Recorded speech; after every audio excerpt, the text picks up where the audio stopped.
தவக்காலம் 3ஆம் ஞாயிறு. குடிக்க எனக்கு தண்ணீர் கொடும். இது போர்களின் காலம்.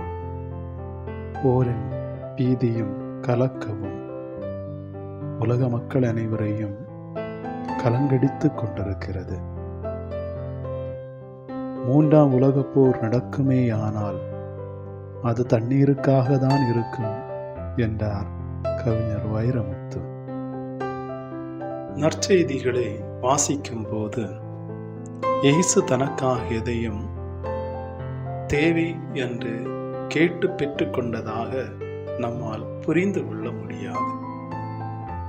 யோவான் நற்செய்தி 4ஆம் அதிகாரத்திலும் யோவான் நற்செய்தி 19ஆம் அதிகாரத்திலும் இயேசு தாகமடைந்து தண்ணீருக்காக ஏங்குகிறார். ஆனால் கிடைத்த தண்ணீரை அவர் பருகியதும் இல்லை, தண்ணீர் குடிக்க வேண்டும் என்று விரும்பியதும் இல்லை. அப்படி இருக்கும்போது இது வெறும் உடல் அளவிலான தண்ணீருக்கான ஒரு தாகம் இல்லை என்பதை நாம் புரிந்து கொள்ள வேண்டும். யாக்கோபின் கிணறு பாரம்பரியம் இன்றும் வற்றி வறண்டு போகாமல் உயிர் துடிப்புடன் வாழ்வதன் அடையாளம். இந்த கிணற்றிலிருந்து தண்ணீரை இறைப்போர் வெறும் தண்ணீரை அல்ல, ஒவ்வொரு நாளும் வெளியே எடுப்பது.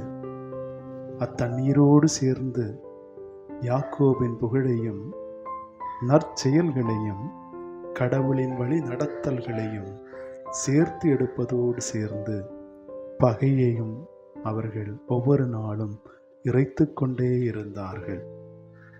ஒவ்வொரு நாளும் யாரோ ஒருவர் சொல்லி சென்ற வெறுப்பின் பகையின் கதைகளை கிணற்றின் அருகாமையிலிருந்து தண்ணீரோடு பகிர்ந்து கொண்டவர்கள் ஒரே ஒரு நாள் மட்டும் இயேசுவை கேட்க கிணற்றருகாமையில் ஒன்று சேர்ந்தார்கள். நீ சொன்னதால் அல்ல, நாங்கள் கேட்டதால், எங்களுக்கு புரிந்ததால் நாங்கள் நம்புகிறோம்.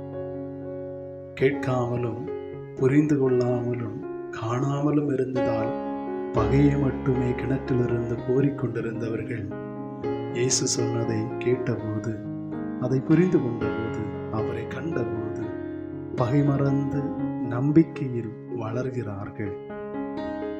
உண்மையை மறைக்கின்ற சமூக வெறுப்பு அரசியல் கிணற்றங்கரையில் இன்றும் பலரும் கோடிக்கொண்டே இருக்கின்றார்கள். கிணறு எல்லோரும் ஒன்று கூடும் இடம். அதில் உயிரை வாழ வைக்கும் நீர் இருக்கின்றது. அதே கிணற்றின் அருகாமையில்தான் உயிரை மாய்க்கும் பகையும் வளர்த்தப்படுகிறது. யாரோடும் பேசாமல் பகையை குறைத்து கொள்ள வேண்டும் என்ற எண்ணத்தோடு தனிமையில் தண்ணீர் பருக வருபவர்களும் பகை மறந்தவர்களாக திரும்பி செல்வதில்லை.